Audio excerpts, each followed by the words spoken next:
Boa noite, irmãos. A graça e a paz do nosso Senhor e Salvador Jesus Cristo seja com cada um de nós. Meus irmãos, mais uma classe da nossa escola bíblica, no Dia do Senhor. Nós estamos usando esse espaço para todos os domingos, estamos trazendo uma lição na confissão de fé, no nosso símbolo de fé. E às 18h30, mais ou menos, é o horário que a gente começa aqui. Já avisamos lá os irmãos no grupo. Eu vou compartilhar o link enquanto outros irmãos vão chegando. E todos são bem-vindos. Espero que estejam tendo um excelente dia do Senhor e que também possamos aproveitar esse momento aqui para aprender mais da palavra do nosso Deus.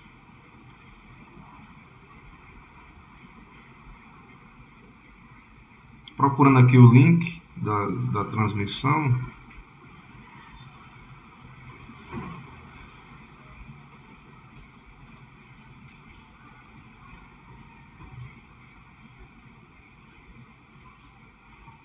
Peço que os irmãos tenham um pouco de paciência, os que já vão chegando aí.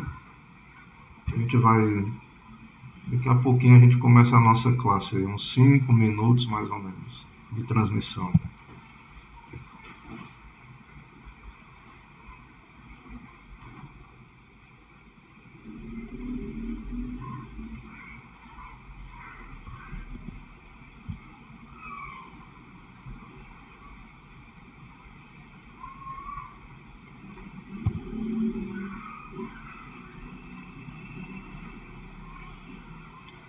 Irmãos, a nossa aula de hoje é a última aula do capítulo 5 da Confissão de Fé, que trata da providência, certo? Nós vamos encerrar esse capítulo hoje, com a graça de Deus, e então iremos entrar no capítulo que trata, creio que é da criação do homem e da queda, alguma coisa assim. Então vamos aproveitar a aula de hoje para tratar das questões da providência, tirar dúvidas, né, e encerrar então esse capítulo. Boa noite aí, meu irmão Emerson, bem-vindo aí, graça e paz. Então os irmãos preparem aí suas perguntas sobre essa questão da providência, para a gente esclarecer aí finalmente, se houver mais algum ponto aí interessante. Na aula de hoje nós vamos tratar sobre a providência, no caso a providência de Deus, e os pecados dos filhos de Deus. Claro que também há uma seção sobre a questão do endurecimento dos ímpios, e também há uma seção do cuidado especial de Deus sobre a sua igreja. Mas nós vamos tratar dos pecados dos filhos de Deus. Irmã Terezinha, bem-vinda. Minha irmã, boa noite. Presbítero Romeu, graça e paz. Irmão Del Reis, irmã Mônica, todos bem-vindos aí para a nossa classe, nossa escola bíblica. Espero que nosso irmão Presbítero Romeu esteja bem, tudo bem aí depois do incidente. Está tudo debaixo da providência de Deus, né, meu irmão? A gente crê nela. Sei que o irmão vai precisar de um tempo aí para se recompor o joelho, mas acontece, viu? Precisando, a gente está por aqui, pode comunicar conosco aí, precisando de qualquer apoio, qualquer auxílio. Irmãos, então, lembrando aí aos irmãos que eu estarei de viagem, essa semana, e lembrando também que próximo domingo a nossa assembleia, e peço que os irmãos estejam orando por tudo isso aí. Certo? Nosso irmão Clebson também vai estar viajando. Ele precisará viajar para a sua terra. Ele é candidato ao diaconato. Ele já é diácono e é candidato, então orem por ele, e pelos que irão concorrer também.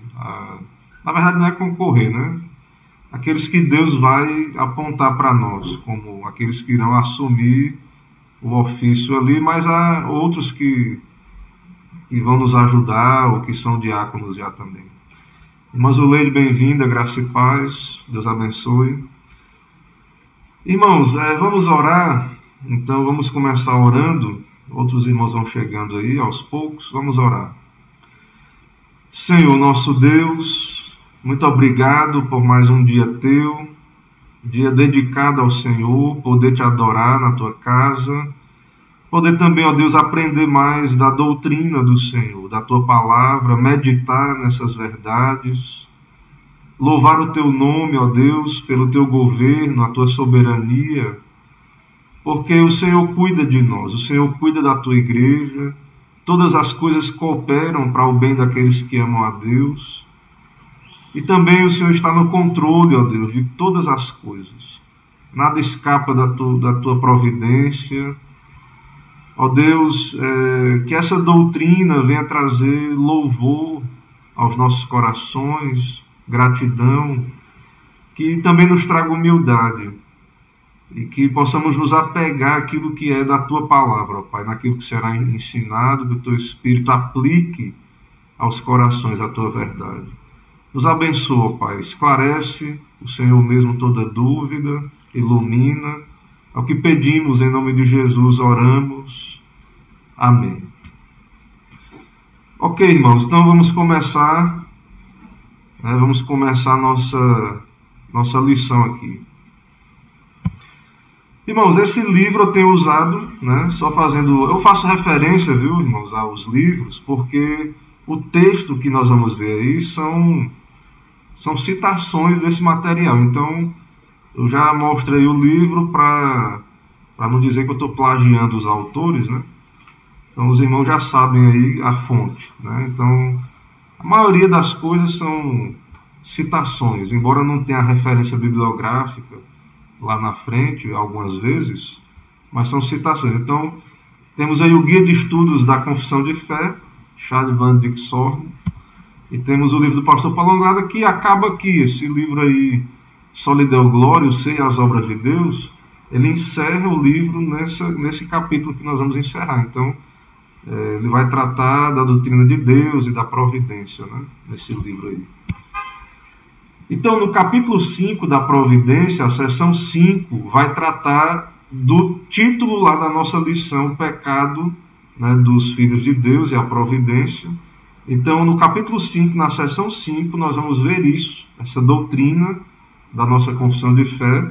Então, os teólogos de Westminster, lendo a Bíblia, lendo as Escrituras, né, estudando sobre a providência, eles encontraram essa verdade aí, né, que é uma verdade, que o Senhor ele está no controle de todas as coisas, ele não é o autor do pecado, ele não tenta a ninguém, mas na sua providência ele governa todos esses eventos para a sua glória. Essas coisas cooperam para o bem dos filhos de Deus, e de alguma maneira a providência de Deus é soberana até mesmo sobre as quedas, né, os pecados dos santos. Não é que Deus tenta a ninguém, mas ele permite, administra, governa, né, está no decreto.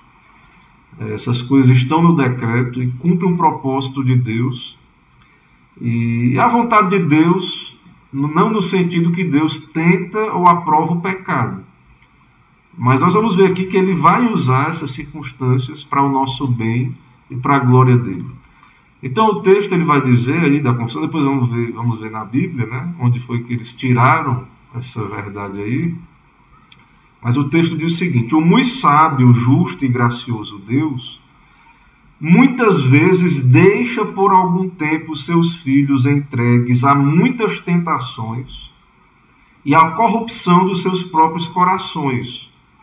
Então Deus a ninguém tenta, mas muitas vezes ele deixa os seus filhos entregues às tentações e à corrupção dos seus próprios corações. Não é que Deus tenta, né? Deus é santo, a ninguém tenta. Deus é luz, né? É o Pai das luzes, e ele é bom, justo, mas nós somos pecadores. E Deus, como um Pai que disciplina, muitas vezes ele nos entrega a corrupção dos nossos próprios corações, ele vai dizer aí, a confissão vai dizer, para castigá-los pelos seus pecados anteriores, ou fazer-lhes conhecer o poder oculto da corrupção e do dolo dos seus corações. Então, às vezes Deus permite isso para nos disciplinar, o nosso orgulho, a nossa autossuficiência, para que nós possamos perceber as nossas fraquezas, a fim de que eles sejam humilhados. Então, nós somos autossuficientes, orgulhosos. Nós nos achamos bons. Lembra de Pedro, dizendo que ia morrer com Jesus, e Jesus disse, tu vai me negar, Pedro. Pedro, autossuficiente, orgulhoso, achando que era forte para vencer a tentação, e ele caiu naquele pecado de negar o Salvador, o Senhor, diante dos inimigos de Cristo. Então, Deus permite esses acontecimentos para nos humilhar, para animá-los a dependerem mais íntima e constantemente do apoio dele e torná-los mais vigilantes contra as futuras ocasiões de pecar, para vários outros fins justos e santos. Então, tem vários motivos porque Deus permite o pecado dos santos, dos filhos de Deus. Para nos humilhar, para nos ensinar o temor do Senhor, vigiar, para nos aproximar de Deus. Então, o crente humilde, que sabe quão pecador ele anda mais perto de Deus. Ele anda mais vigilante. Então, o texto confessional, o nosso documento, ele reconhece que Deus, como nosso Pai, ele nos disciplina na sua providência. Geralmente os pais, via de regra os pais, eles, quando o filho dos outros erram, ele é duro. Quando o seu próprio filho erra, passa a mão na cabeça. Deus não, ele nos disciplina. Então pode ser que em alguma circunstância de quedas, de pecados, segundo o entendimento da confissão e da base bíblica que vamos ler, pode ser que Deus esteja disciplinando o seu povo, ou nós particularmente, porque nós precisamos ser mais quebrantados, mais humilhados. Nós precisamos depender mais de Deus. Então, às vezes Deus permite que a gente se exponha ao pecado, à tentação, para a gente ver que não vale a pena. É como eu já disse várias vezes essa ilustração, né? Do menino que quer colocar o dedo na tomada. O pai diz, menino, não coloque, dói, você vai levar um choque, vai doer, você vai chorar. O menino não entende, vai lá. Ele precisa, às vezes, ter a experiência para poder ele não ir mais lá. Ele aprende a temer a ordem do pai. É como diz, menino, esse cachorro morde. Aí o menino não dá ouvido ao pai. Aí o pai vê que o menino está indo lá e geralmente o pai não vai fazer isso, né? Mas assim, a ideia é que Deus, ele nos disciplina. Então, às vezes Deus permite as quedas, nos entrega a essa circunstância para nos tratar, para nos disciplinar. É isso que a confissão está dizendo aí. Certo? Vamos aqui ler alguns textos, né, que é a base da doutrina, depois voltamos a conversar mais sobre o assunto aí. 2 Crônicas, eu não coloquei o capítulo aí. Deixa eu ver aqui qual é esse capítulo aí. Deixa eu ver aqui no livro.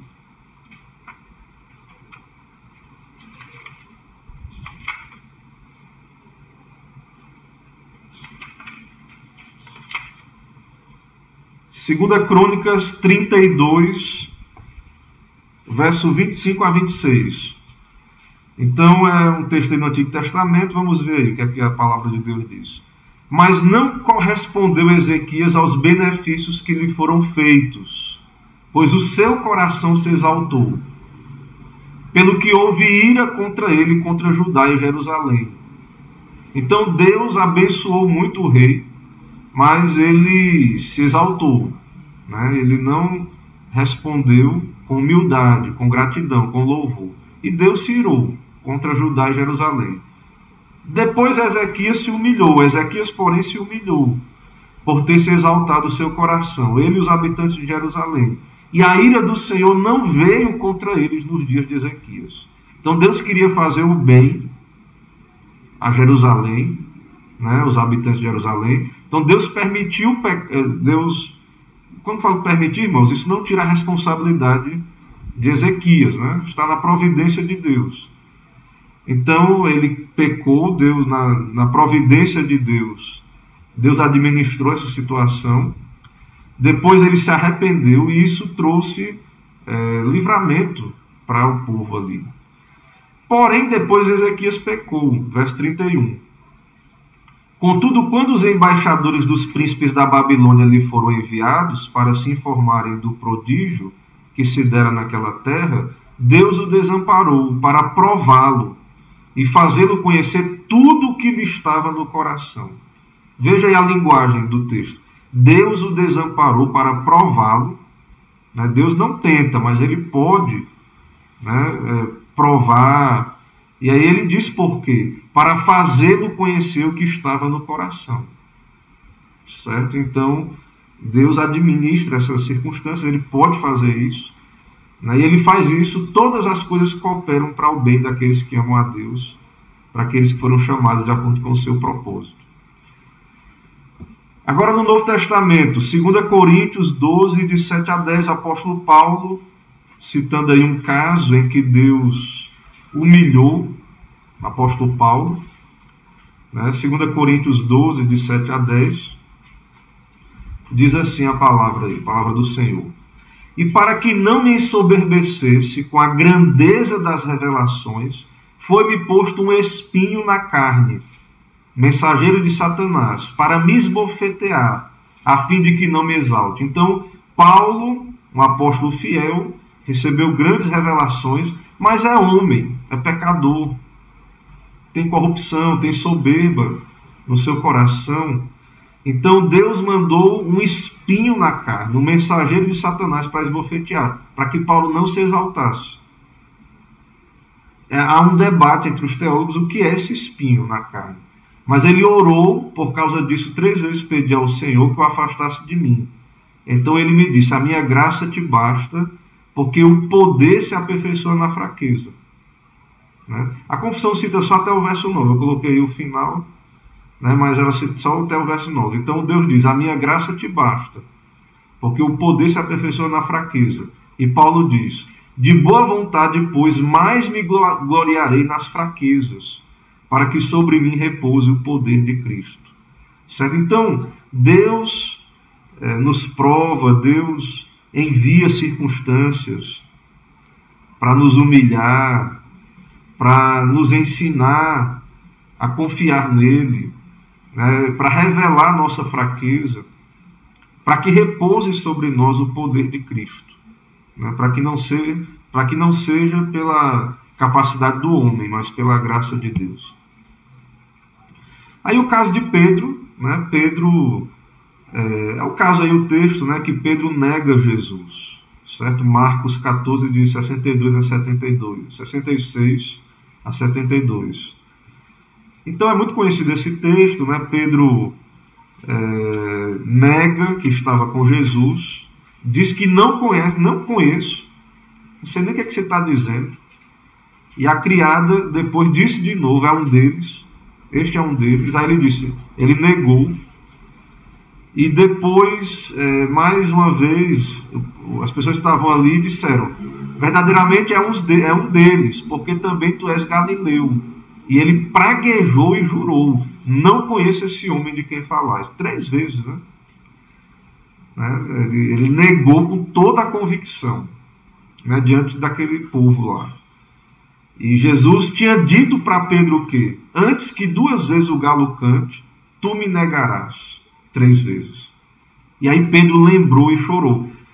Satanás cirandou Pedro, né? Peneirou. E Deus não tenta ninguém, que é o que estamos argumentando, mas Deus permitiu a prova e Deus sabia que Pedro ia cair. E isso era importante por um lado para ele, porque ele era muito alto.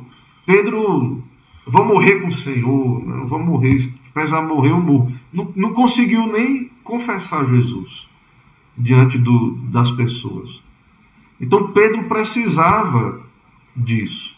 É tanto que, agora nesse texto de João 21, de 15 a 17, Jesus restaura Pedro. Então, aqui nós vemos o propósito de Deus através dessa queda de Pedro. E Jesus pergunta: Simão, filho de João, amas-me mais do que estes? Ele respondeu: sim, sabes que te amo. Aqui Jesus diz: apacenta os meus cordeiros. Tornou a perguntar: Simão, tu me amas? Ele respondeu: sim, tu sabes que te amo. Pastoreia as minhas ovelhas. Pela terceira vez: Simão, filho de João, tu me amas? Pedro entristeceu-se e respondeu: Senhor, tu sabes todas as coisas, tu sabes que te amo. Aí Jesus diz: apacenta as minhas ovelhas. Então, a queda, irmãos, os pecados, Deus usa, apesar, Deus não é autor do pecado, não concorda, disciplina o pecado, puniu o pecado na cruz de Cristo, mas Deus, ele usa essas circunstâncias para nos aperfeiçoar, para nos capacitar para uma vida de mais fidelidade a Deus. Todas as coisas cooperam para o bem daqueles que amam a Deus. Não quer dizer com isso que um verdadeiro filho de Deus, ele não vai querer, ele vai aprender a temer a Deus. Pedro chorou amargamente.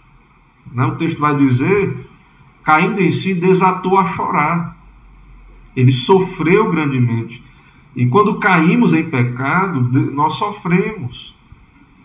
E Deus nos faz experimentar arrependimento. Que não vale a pena o caminho do pecado. Que o caminho do pecado é um caminho de morte. É um caminho de destruição. Então, o Filho de Deus, ele vai ter um conhecimento experimental destas coisas. Não é porque o pastor está dizendo, não vá por esse caminho não, que você vai sofrer. Você vai ter problema. Tema a Deus. Não vá contra Deus, não seja rebelde. Não seja um filho rebelde do Senhor. Porque Deus, ele não passa a mão na cabeça de ninguém. Deus é santo. Deus não faz acepção de pessoas. Você é crente, mas se você ousar ir contra o Senhor, Deus vai lhe pastorear, lhe disciplinar. Ele sabe fazer de uma maneira que você vai saber que não vale a pena ir contra ele. Mas, apesar de tudo isso, muitas vezes é necessário. E Deus, então, nos disciplina, nos permitindo a queda, para que a gente aprenda a obediência. Mas o propósito é santo. O propósito é o nosso bem. Certo? O propósito é isso. Então, nós vamos para a exposição aí. Só dar uma olhadinha aqui na transmissão, para ver como é que está. Se está tudo ok. Ver como é que está aí os irmãos. Já chegaram aí, Irmã Nath, irmão Valmik, Deus abençoe. Ok, vamos seguir então a nossa exposição. Irmãos, então o Senhor dirige todas as coisas para o cumprimento dos seus sábios e santos propósitos. E Ele usa até mesmo o pecado e os pecadores para realizar a sua santa vontade. Não é o autor do pecado, a ninguém tenta, mas Ele usa, Ele administra essas coisas na sua providência. E nós aprendemos nesses 3 últimos parágrafos do capítulo 5 que Deus, na verdade, Ele usa o pecado e o sofrimento para o bem do seu povo. Todas as coisas cooperam para o bem daqueles que amam a Deus. Coisas boas, coisas ruins, momentos de tentação, de queda. Deus usa isso, irmãos, para nos aperfeiçoar, para nos levar ao arrependimento. Certo? Então, é misterioso isso.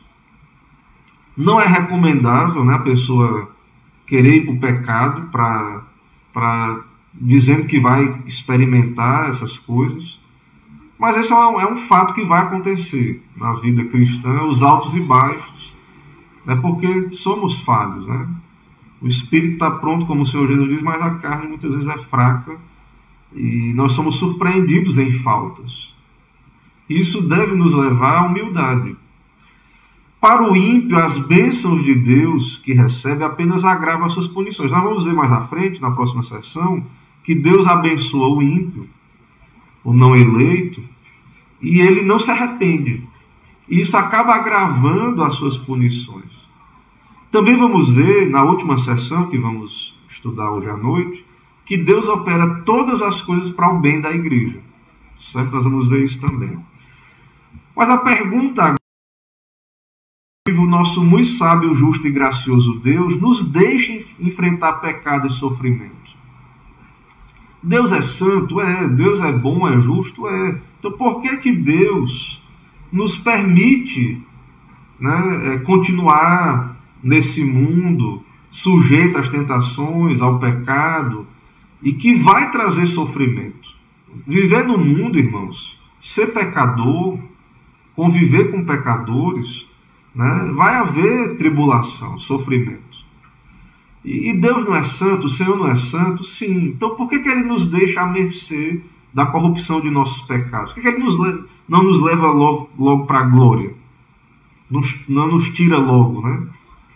Ou nos dá a plena santificação que os wesleyanos, John Wesley pregava, né? Que você pode ter uma experiência e nunca mais peca. Nós não acreditamos nisso, né? Entendemos que não é bíblico esse ensino. Mas por que Deus não faz isso? Como pode ser que aquele que é santo nos deixa à mercê de corrupções do nosso próprio coração? Deus é santo. Como é que Ele permite, né, que os seus filhos caiam em pecado? Por que é que aquele que a ninguém tenta nos deixa ser tentados? Deus a ninguém tenta, mas a sua providência nos deixa ser tentados. Por que Deus castiga os seus próprios filhos pelos pecados anteriores, como Ele fez com Davi? Estava na providência de Deus que Davi pecaria? Estava. No decreto? Estava. Adulterou, né? Ele mandou matar Urias praticamente, colocando Urias na frente de batalha. Depois Deus disciplinou Davi. Dentro da própria casa de Davi houve espada. Houve, entre os filhos de Davi, uma série de problemas, né? Então Deus administra essas coisas, né? Nos permite ser tentados. Nós somos fracos, muitas vezes caímos, depois Deus nos disciplina. Por que Deus faz isso, né? Por que Ele permite isso? Qual o propósito dessas coisas? Nós não temos resposta para tudo do sofrimento, do pecado. Por que Deus, né, não nos impediu, às vezes, de cometer algum erro, algum pecado, né, ou porque é necessário continuar e vamos errar em algum momento, vamos pecar e sofrer as consequências. Mas, em suma, né, tem vários motivos aí que a confissão fala lá. Não são todos os motivos, né? Mas, em geral, em suma, né, qual a razão de Deus nos fazer conhecer o poder oculto da corrupção e do dolo do nosso próprio coração? Tem ainda muita corrupção dentro do crente, né? Há muito pecado ainda no interior dos filhos de Deus, dos crentes, potencial para o pecado. E por que Deus, então, nos permite, né, conhecer esse grande mal que ainda há dentro de nós? Para nos humilhar. É o que a confissão de fé está dizendo. Né? Algumas respostas, né? Não é todas as respostas. Mas o Senhor faz isso para nos humilhar. Para nos ensinar a depender dEle mais íntima e constantemente. Para colocar o seu temor em nossos corações. E nos fazer mais vigilantes. Então, em tudo isso, irmãos, Deus quer nos ensinar a andar com Ele. E longe do pecado. E outros propósitos que não sabemos. Então, talvez você que está me ouvindo, irmão em Cristo, irmão amado, você, como um cristão, como uma pessoa que está nesse mundo, passou por grandes sofrimentos na sua vida. Pecou, sofreu pecado de outras pessoas, né? Fez sofrer, sofreu ou sofre. E talvez muitos irmãos perguntem, mas por quê? Né? Por que Deus permite essas coisas? Né? Então, Deus está fazendo uma obra em nós, irmãos. Em vez da gente às vezes olhar para o outro, que Deus está fazendo na vida do outro, né? Se somos filhos, estamos debaixo da disciplina de Deus. Se Deus não nos disciplina, é pior, somos bastardos. E vamos ver na próxima sessão o que Deus faz com o ímpio. Então, se você sofre, né, se você passou por sofrimento, né, como Davi passou na família dele, saiba disso, meu irmão. Lembre disso. Né? Não desperdice, né, o sofrimento. Porque Deus quer nos ensinar algo por meio do sofrimento. Deus quer nos humilhar, fazer mais humildes. Deus quer nos ensinar que o pecado é o mal maior, é o mal supremo. Porque nós nos iludimos com o pecado. Ah, vale a pena, o pecado vai dar certo no final. Eu sou de Deus, sou eleito de Deus, Deus vai passar a mão na minha cabeça. Deus não vai me disciplinar. E aí você vai e tenta. Né? Você vai lá e tenta fazer o errado. Aí Deus manda o açoite. Aí um filho de Deus, ele vai, né, se submeter. Então você precisa analisar o seu coração. Você se submete à providência de Deus, às dispensações de Deus? Né? Então um filho obediente, um filho amado, quando ele apanha, né, quando Deus aplica a disciplina, ele não vai odiar o pai. Ele vai amar a disciplina, o seu pai, porque é para o bem aquela disciplina. Então é claro que é difícil para nós beijar a mão que açoita, né, que nos açoita.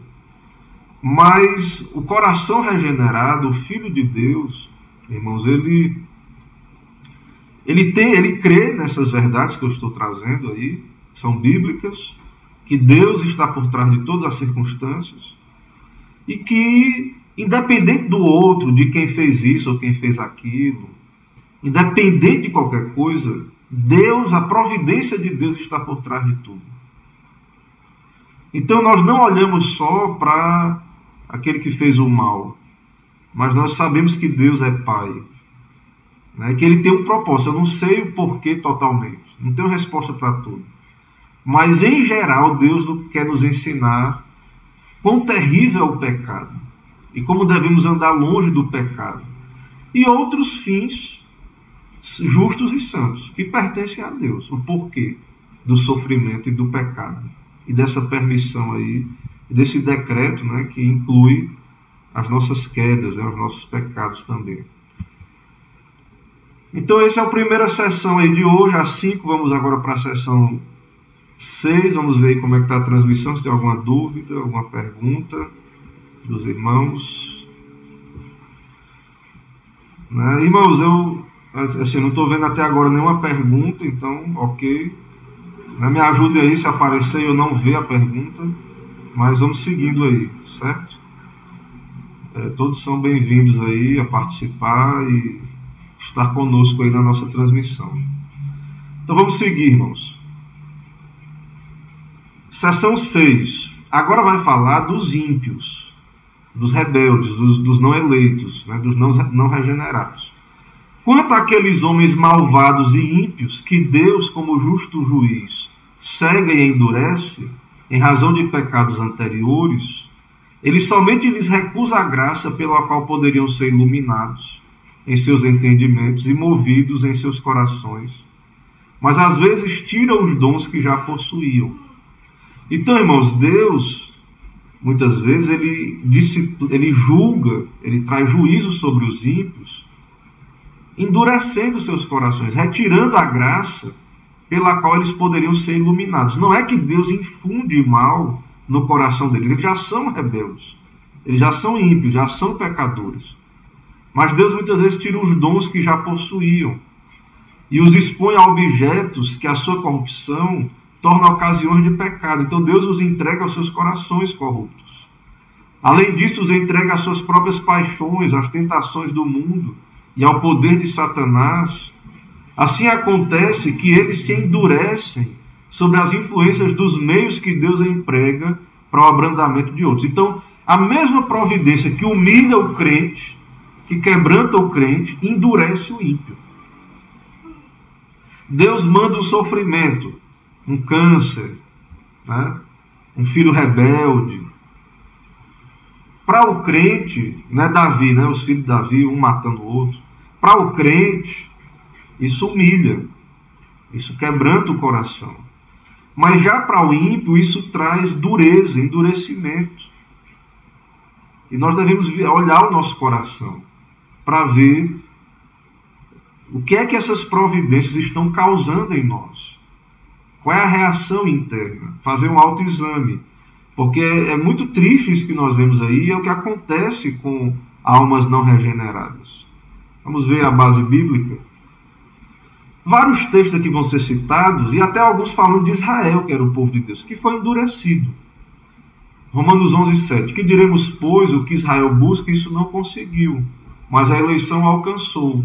E os mais foram endurecidos, como está escrito: Deus lhes deu espírito de entorpecimento, olhos para não ver e ouvidos para não ouvir até o dia de hoje. Então, Deus os entregou a dureza do seu coração, né, e eles não puderam ver e ouvir e se converter. Deuteronômio 29:4. Depois de Deus fazer todos os milagres do Egito, tirar o povo com milagre, sustentar o povo 40 anos no deserto, a roupa não envelheceu, etc. Veja Deuteronômio 29:4. Porém o Senhor não vos deu coração para entender, nem olhos para ver, nem ouvidos para ouvir, até o dia de hoje. Então isso é um juízo de Deus sobre esses ímpios, né, esses rebeldes. Mateus 13:12. Pois ao que tem se lhe dará e terá em abundância, mas ao que não tem, até o que tem lhe será tirado. Então Deus dá oportunidade para o homem, envia a pregação, envia pastores, envia a Bíblia, chama o homem ao arrependimento. Lembra que a gente viu hoje na pregação, Paulo pregando lá?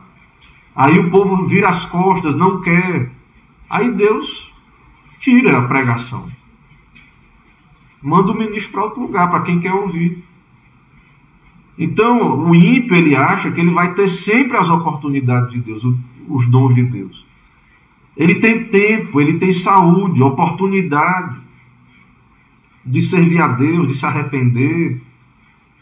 E aí ele acha que ele vai ter isso para sempre. E aí Deus tira as coisas, tira a pregação, tira a saúde. Não tem mais tempo. E aí, agora? Né? Mateus 25:29, porque a todo o que tem se lhe dará, e terá em abundância, mas o que não tem, até o que tem lhe será tirado. Deus endureceu o coração de Sehon, rei de Hesbom, Deuteronômio 2:30. Não nos quis deixar passar por sua terra, porquanto o Senhor teu Deus endureceu o seu espírito, e fizeram obstinado o seu coração, para tu dar nas mãos como hoje se vê. Israel só queria passar, e ia pagar até a água que bebesse. Mas Deus endureceu o coração desse rei ímpio, para que ele trouxesse o mal sobre ele mesmo, né? Para que viesse juízo sobre a sua própria cabeça, pela sua própria obstinação. Salmo 81, 11 e 12. Mas o meu povo não me quis escutar a voz, Israel não me atendeu. Assim deixei-o andar na teimosia do seu coração. Siga os seus próprios conselhos. Não quer ouvir? Deus lhe dá um pai, Deus lhe dá, né, uma igreja, um pastor. Deus lhe dá vida, saúde, juventude. Deus manda o Espírito, nos dá o Espírito, o testemunho da consciência. Me sirva. Não vale a pena pecar, o caminho do pecado. O mundo é ilusão. Venha para mim, se arrependa, venha a Cristo. Mas ele diz, meu povo não me quis escutar a voz, Israel não me atendeu. Assim deixei-o andar na teimosia do seu coração. Siga os seus próprios conselhos. Mas isso é a pior coisa que um pai faz. O filho é disciplinado, né? Quando você não então abandona, né? Então ele é bastardo, na verdade, né? Não é filho, né? De verdade. Então nós devemos entender que a disciplina não agrada. Mas a disciplina, ela é bênção e que a gente tem que aproveitar a disciplina para aprender. Errou, caiu, levanta. Né? Retorna à obediência. Certo? Volta para Deus. Aprende que não vale a pena andar longe de Deus. Irmãos, andar no pecado não é coisa para crente, para a gente dar aliança, não. Não vai dar certo. Você olha o outro lá no mundo, você olha os outros lá, aparentemente, né? Sendo felizes, dá tudo certo para eles. Aí você acha que tem futuro. E isso aí. Isso é a ilusão do pecado. O fim deles também é ruim, é a morte também, se não se arrependerem. E nós que temos conhecimento, nós somos mais cobrados. Então não vale a pena. Não vale a pena. Deus vai lhe ensinar isso. Não sou eu que vou lhe ensinar, não. Deus vai lhe ensinar isso. Você precisa ouvir de Deus, da Bíblia. Escute a orientação bíblica. Né? Depois leia lá em Provérbios, tem vários textos que Deus fala ali como um pai ao filho. Chamando, orientando. Então leia lá depois Provérbios, é muito interessante. 2 Tessalonicenses 2, de 10 a 12, fala aí do juízo de Deus contra os que não querem dar crédito à palavra. 2 Tessalonicenses 2, 10 a 12. E com todo engano de injustiça aos que perecem, porque não acolheram o amor da verdade para serem salvos. Então essas pessoas não quiseram a salvação. Aí veja o que aqui diz o verso 11. É por esse motivo, pois, que Deus lhe manda a operação do erro, para darem crédito à mentira, a fim de serem julgados, todos quantos não deram crédito à verdade. Antes, pelo contrário, deleitaram-se com a injustiça. Não quer ouvir o evangelho verdadeiro? Não quer ouvir a pregação fiel? Deus manda a operação do engano. Aí depois reclama que está na mentira, no erro, que está, né, tá uma teologia na heresia. Não quer ouvir. Não ouve ninguém. Não ouve pai e mãe. Não vai à Bíblia. Não quer ouvir a pregação verdadeira. Então, irmãos, quando a gente olha ao redor e vê que as pessoas estão no erro, na heresia, dando ouvido à mentira, isso também é juízo de Deus contra os ímpios. Nós não devemos esquecer disso. Né? Eles têm a oportunidade de buscar Deus, de ouvir uma pregação sadia, de ir para uma igreja fiel, de ler a Bíblia. Não buscam a Deus. E aí, por fim, acabam sendo capturados pelo engano, pela operação do erro, por doutrinas de demônios, por ensinos humanos que não são bíblicos. Então isso é juízo de Deus. A fim de serem julgados quantos não deram crédito à verdade. Antes, pelo contrário, deleitaram-se com a injustiça. Então, o pessoal que é rebelde, que está no pecado, eles procuram doutrinas que embasem a vida ímpia deles. Deus morreu, ateísmo, né? Desigrejado. Eles vão atrás de todo esse erro. Né? Isso é juízo de Deus. Porque Deus deu oportunidade, não querem.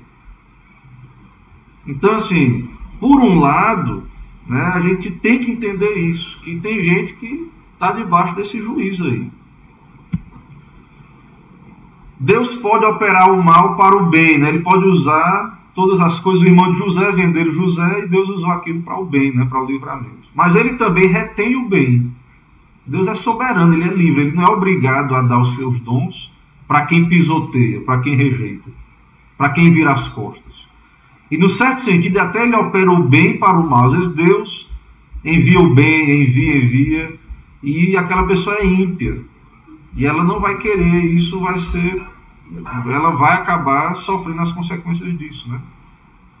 É isso que vemos nesse parágrafo. O Senhor julga homens malvados e ímpios por seus pecados anteriores, os segue e endurece. Não é que Deus infunde mal neles, já são maus, já são pecadores. Deus não tenta ninguém. O mal ele surgiu da rebelião, do pecado. Não é que Deus vai lá e... Deus não faz isso, ele é bom, ele é santo. Ele não vai colocar o mal no coração de ninguém, o mal já está lá. Mas ele os entrega ao engano, à dureza do seu coração. Para estes que viram as costas para Deus, o Senhor os entrega uma disposição mental reprovável. Leia depois Romanos 1, o que acontece não é só ali, não é só o homossexualismo, mas há uma lista de uma disposição mental reprovável. Desses que viram as costas para Deus, não querem ouvir de Deus, não querem se arrepender dos seus pecados. Então tudo que Deus faz é bom, todas as suas obras. E quando ele remove a mão limitadora dos pecadores impenitentes, como às vezes ele o faz, o mal cresce. Então os ímpios, irmãos, ele está no mal, no pecado, ele está no engano, no erro. Podia ser muito pior. Poderia ser muito pior. E quando Deus tira a mão limitadora deles, aí eles se entregam ao pecado desenfreadamente para a sua destruição. Quando o Senhor faz isso, os entrega às suas próprias paixões, às tentações do mundo e ao poder de Satanás. Com isso, essas pessoas se endurecem. A mesma providência que quebranta os eleitos, quando eles pecam, endurece os ímpios, né, nos seus pecados. Por meio de um mesmo evento, um é aproveitado, um aproveita para o seu bem e o outro para a destruição. Lembra do Egito, Faraó que foi endurecido? Os mesmos milagres salvou Israel e endureceu Faraó. O mesmo evento, coronavírus. Tem gente que está aprendendo, buscando a Deus, se humilhando, aprendendo a confiar no Senhor. E tem gente que está se endurecendo. Não crê na providência de Deus. Não crê na soberania de Deus. Não consegue ver que por trás das autoridades, da crise econômica, tudo isso, irmãos, é açoite de Deus. Porque a sociedade merece, nosso país é um país, o mundo, né? É um mundo idólatra, é um mundo que se voltou as costas para Deus. É um mundo que persegue o cristianismo. É um mundo debaixo de juízo. Então, ao invés de o mundo se humilhar, se voltar para Deus, está preocupado, né, cada um preocupado em ganhar na pandemia, em lucrar na pandemia, inventar uma vacina, ficar milionário, né, em se aproveitar da pandemia para poder se garantir. Então, enquanto algumas pessoas se humilham, aprendem, outros se endurecem para a sua própria destruição. Certo? Então, voltando ao texto lá da confissão, só para revisar, antes de avançar para o último ponto e ver se tem alguma pergunta, o muito sábio, justo e gracioso Deus, muitas vezes deixa por algum... não, esse aqui perdão, esse é o primeiro. É o segundo sessão de hoje, deixa eu ver aqui. Quanto àqueles homens malvados e ímpios que Deus, como justo juiz, segue e endurece em razão de pecados anteriores, ele somente lhes recusa a graça pela qual poderiam ser iluminados em seus entendimentos e movidos em seus corações. Mas às vezes tira os dons que já possuíam e os expõe a objetos que a sua corrupção torna ocasião de pecado. Então Deus os entrega a eles mesmos. Né? É o que eles querem. Vocês não querem o cristianismo? Vocês não querem Deus, não querem a santidade de Deus, a lei de Deus. É claro que a lei não salva, mas ela é um caminho de santificação. Não quer servir a Deus. É contra família. Né? Abortar, que quer abortar e aborta, quer tudo isso aí. Mas Deus muitas vezes entrega essas pessoas a esse caminho, para a sua própria destruição. Porque não querem dar ouvidos à verdade. Não querem se submeter à palavra de Deus. Irmãos, vamos ver aí se tem alguma dúvida nessa sessão, alguma pergunta antes de avançar para a próxima e última sessão. Não estou vendo aqui nada, não sei se é porque não apareceu para mim. Não sei se é porque não está aparecendo. Deixa eu ver aqui. Sessão, alguma pergunta antes de avançar para a próxima. Até agora não vi nenhuma pergunta. Ok, vamos seguindo para a gente chegar na conclusão. Se não tem dúvida é porque os irmãos estão entendendo tudo. Vamos lá, vamos seguir. Em último lugar aí, última sessão 7, para encerrar esse capítulo 5 da providência, como a providência de Deus se estende em geral a todos os crentes, também de um modo muito especial ele cuida da igreja e tudo dispõe a bem dela. Tem um texto lá em Apocalipse que eu li esses dias, que o dragão ele arroja a água da sua boca, né, contra a mulher, que é a igreja, e a terra engole a água, né? Então há uma providência, Deus cuida da igreja no deserto. Israel no deserto é um tipo da igreja. Era a igreja do Antigo Testamento, é um tipo da igreja. Então nós estamos no deserto, mas Deus nos sustenta. Há um cuidado de Deus, irmãos, especial para a igreja, para os eleitos, para os crentes em Cristo Jesus. Vamos ver os textos aí. 1 Timóteo 4,10. Ora, é para esse fim que labutamos, nos esforçamos sobremodo, porquanto temos posto a nossa esperança no Deus vivo, Salvador de todos os homens, especialmente dos fiéis. Então, podemos trabalhar, podemos nos esforçar, temos esperança, estamos debaixo do cuidado de Deus, né? E podemos confiar no Senhor. Amós 9, 8 e 9. Eis que os olhos do Senhor Deus estão contra esse reino pecador, e eu os destruirei de sobre a face da terra, mas não destruirei de toda a casa de Jacó, diz o Senhor, porque eis que darei ordens e sacudirei a casa de Israel entre todas as nações, assim como se sacode trigo no crivo, sem que caia na terra um só grão. Então Deus nos peneira, Deus nos disciplina, mas Ele nos preserva também. Certo? Romanos 8, 28. Sabemos que todas as coisas cooperam para o bem daqueles que amam a Deus, daqueles que são chamados segundo o seu propósito. Verso 3 a 5 e verso 14 vai mostrar aí que o cuidado de Deus especial com Israel. O santo de Israel, Deus deu o Egito pelo resgate de Israel, a Etiópia e Seba. Verso 4, visto que foste precioso aos meus olhos, digno de honra, eu te amei, darei homens por ti e povos pela tua vida. Não temas, porque eu sou contigo. Trarei a tua descendência desde o Oriente, a juntarei desde o Ocidente.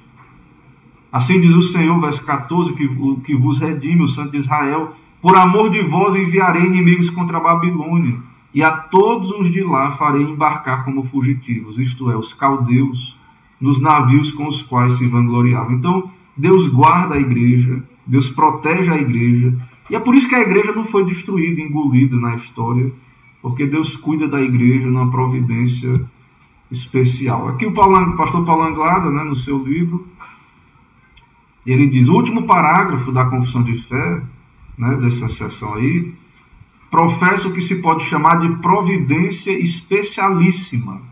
Há uma providência geral, está por trás de tudo, mas há uma providência especial, cuidado especial para com a igreja. Então, na Bíblia, na cosmologia bíblica, a igreja é o centro do universo, em certo sentido. Para a Bíblia, o universo existe em função da Terra, então a Terra é o centro das atenções, independente do debate aí, sobre a questão científica da coisa, mas a Terra, Deus criou o céu e a terra, colocou o homem, então a Terra é o palco aí da história, da humanidade. O que acontece na Terra é importante, está debaixo da providência de Deus, como o universo todo, E tudo o que acontece em função do homem, em certo sentido, da humanidade, e todo o cosmos em função da igreja. Até os anjos, são espíritos ministradores em prol daqueles que hão de herdar a salvação. Então há uma providência de Deus, a menina dos olhos de Deus, o povo da aliança, propriedade exclusiva dele. Então, por amor do seu povo, Deus deu o Filho. O Senhor Jesus morreu na cruz.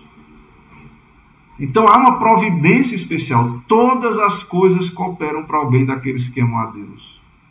Todas as coisas. Não temos resposta para tudo. Por que, pastor? Sofrimento na minha vida. Por que acontecem essas coisas? Né? Mas nós sabemos, irmãos, que Deus nos ama. Independente do que acontecer, pela graça de Deus, né? Unidos a Cristo, tendo fé, sendo salvo pela graça, podemos saber que todas as coisas cooperam para o nosso bem. Todas as coisas. Todas as coisas no universo são sustentadas, ocorrem, são governadas por Deus para o bem da noiva do Cordeiro.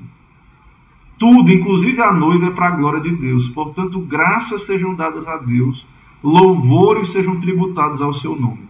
Então, você como crente, a igreja do Senhor, nós experimentamos essa providência especial nas nossas vidas. Esse cuidado de Deus maravilhoso, né? Intervenções de Deus na história para proteger a igreja, para guardar a igreja. Né? Então, muitas vezes a igreja foi perseguida, né? Cruelmente. Deus protege, né? Deus guarda o seu povo, né? Há uma providência especial. Não tememos. Lembra de hoje que eu preguei em Atos, Paulo? O Senhor disse para Paulo em Corinto: não temas, prega, eu tenho muita gente nessa cidade. E o povo querendo calar a boca de Paulo, o Senhor pregue Paulo. E levaram Paulo para o tribunal. O que aconteceu lá no tribunal? Ganho de causa para Paulo. Continue pregando. Deus usou governadores ímpios, autoridades, né, o procônsul, pessoas de autoridade, mas Deus governa sobre todas as coisas para o bem da igreja. Então nós podemos confiar nisso, né, como igreja, e depender do Senhor, saber que Ele vai, né, sustentar o seu reino na terra, a sua igreja e as nossas vidas, né, que somos parte dessa igreja, cada um de nós, cada servo do Senhor, cada família do Senhor. É muito bom saber disso, e motivo de louvor, que Deus cuida das nossas vidas, da sua vida e da sua igreja também.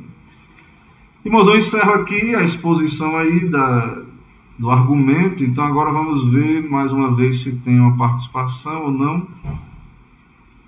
Né? Até agora nada, nenhuma pergunta. Então os irmãos estão peritos na providência de Deus. Né? A questão, irmãos, agora é o exercício. Né?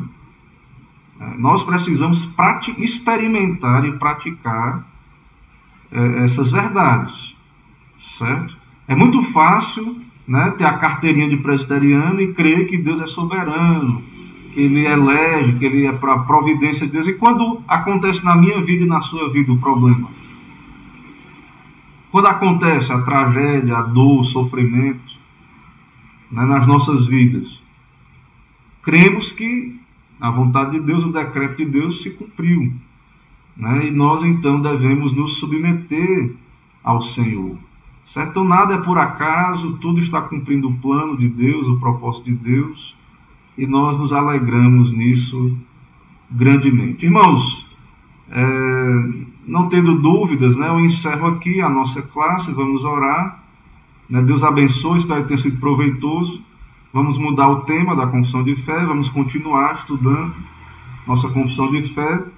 Eu espero que essa parte aí, né, que é um pouco complexa, da confissão de fé, os irmãos tenham captado bem, né, e aprendido. Claro que os irmãos já conhecem o assunto, mas aprendido um pouco mais para a glória do Senhor. Vamos orar então. Senhor, louvado, exaltado, bendito seja o teu nome, por ser o nosso Deus, provedor, providente, Senhor. Ó Deus, nos humilha, nos faz entender que a tua vontade é soberana, está se cumprindo, que o Senhor quer nos santificar e que o Senhor usa até mesmo nossas fraquezas, o pecado, para os teus propósitos, ó Deus, embora o Senhor é santo e não é o autor do pecado e nem de fato aprova o pecado. Mas o Senhor não deixa de ser soberano sobre todas as coisas. Abençoa cada servo, ó Deus, o Senhor, cada coração, pastoreia cada coração com a tua palavra, dos irmãos que têm suas lutas, suas dores, e que venhamos nos submeter de coração ao governo do Senhor. nos humilhar, nos arrepender, buscar andar mais perto do Senhor e olhar para frente, olhar para Cristo, não olhar para o passado. Muitas vezes tropeçamos, mas sabemos que o Senhor nos perdoa e nos dá servir ao Senhor. Dá-nos uma noite de paz, nos abençoa, dá-nos a tua graça. É o que pedimos e oramos em nome de Jesus. Amém. Meus irmãos, foi uma satisfação estar com cada irmão. Deus abençoe grandemente, ricamente cada irmão. É uma boa semana para cada um. Qualquer coisa nos acione, eu vou estar ausente, mas qualquer coisa pode nos acionar, que estaremos em oração e fazendo o que for possível. Deus abençoe, a graça e a paz do Senhor seja com cada um. Amém.